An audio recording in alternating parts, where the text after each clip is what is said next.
Hello dear students. So in this session let us understand about EBIT-EPS analysis, which comes under the concept capital structure. So can anyone explain about capital structure? It is a combination of different sources of capital. Yes, combination of different sources of capital.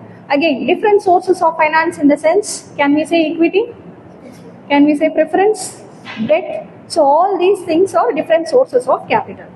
See, how much equity is essential for this business, for running the business. Similarly for preference, similarly for debt. Okay, so that proportion, that ratio put together is called as capital structure.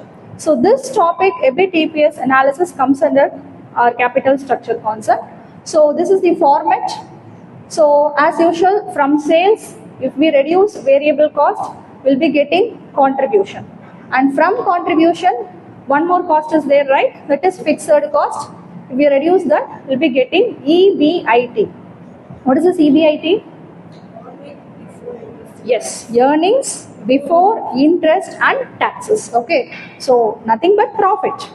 Profit before interest and taxes. Okay, and from this earning, again, if you are reducing this interest, you will be getting EBT.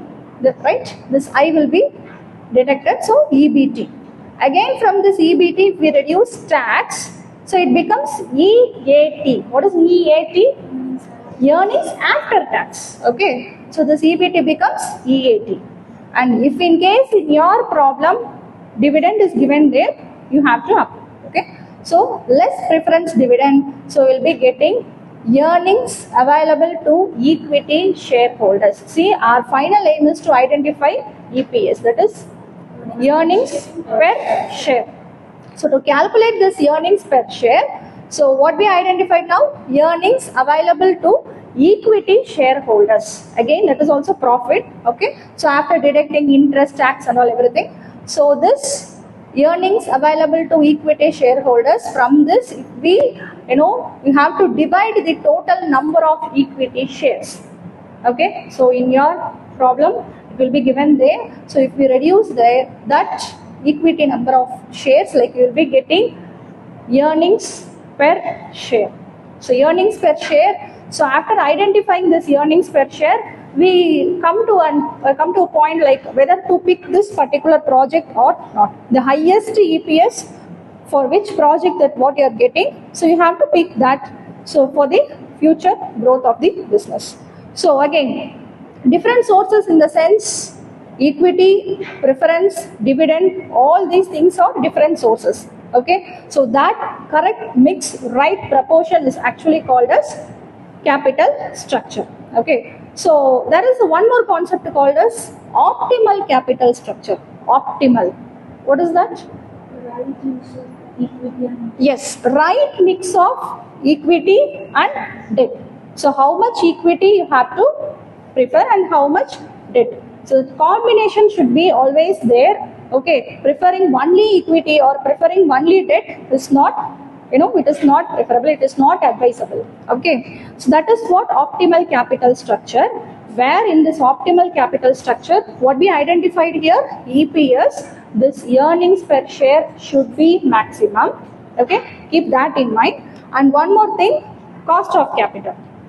So cost of capital, like for procuring different sources for equity or for preference or for bank loans, all these things and all, you need to procure some, you need to spend some cost, right? That is called as cost of capital. So that cost of capital should be less. So maximum EPS and minimum cost of capital. That is the actual concept of optimal capital structure. Okay, that is the right mix. What you said now, debt equity mix. Okay, so it can be equity shares alone, that is equity shares only, or else equity come preference, you can also pick that too, or else equity plus debentures, or combination of equity, preference, debentures, all these things. Okay, so in the capital structure we said as it is the proportion of or the ratio of debt equity mix, right? So imagine that 60% of equity. Okay, so debentures you can take as 15% and preferences 25%. All these things put together we say as capital structure. So this is what EBIT-EPS analysis, and this is the format for this. Hope you all understand. Thank you.